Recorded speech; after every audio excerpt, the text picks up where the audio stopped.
Programme achievement হবে না।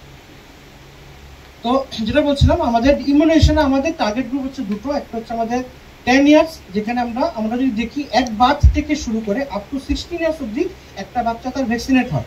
এর মধ্যে অ্যাডোলেসেন্ট এজ গ্রুপে দুটো ইম্পর্টেন্ট ভ্যাকসিন হচ্ছে টিডি, টিটানাস ডিপথেরিয়া, যেটা আমাদের 10 ইয়ার্স এবং 16 ইয়ার্সে আমরা করি, বাচ্চাদেরকে দিই।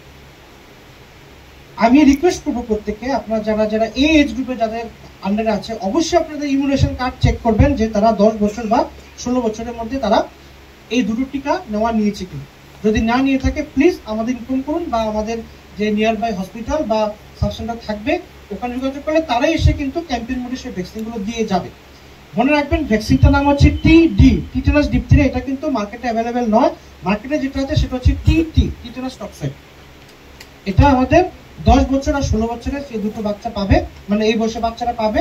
আর প্রি প্রাইমারি স্টেজে আছে 5 to 6 এর, সেখানে একটা পাবে, সেটা হচ্ছে আমাদের ডিপিটি বুস্টার।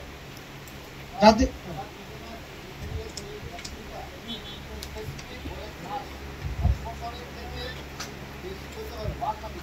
হ্যাঁ 10 ইয়ার্স কমপ্লিটেড, 10 ইয়ার্স কমপ্লিট, ঠিক আছে, 10 ইয়ার্স কমপ্লিট হয়ে গেলে 16 ইয়ার্স কমপ্লিট হলে ও নিতে পারবে। আরেকটা হচ্ছে কি আমাদের যেটা বললাম, আমাদের প্রি প্রাইমারি যে 5 to 6 আছে ডিপিটি বুস্টার। এখন যদি কারো আন্ডার প্রি প্রাইমারি ঠিক আছে, কারো আন্ডার আছে 5 to 6 যদি গিয়ে আমরা টিটানাস টক্সাইড নিয়ে নিই। আইডিয়ালি আমরা বলি দেয়ার ইজ একবার যদি আমরা ভ্যাকসিনেশন করি বা ফুল কোর্স ভ্যাকসিনেশন যদি নেওয়া থাকে কারো, ফুল কোর্স কবে থেকে শুরু হয় যদি আমরা একটু দেখি, এখানে যদিও মনে রাখা কথা না তবু থাকবে না কারোর, তবু বলছি আমাদের ভ্যাকসিনেশন শুরু অ্যাট বার্থ থেকে।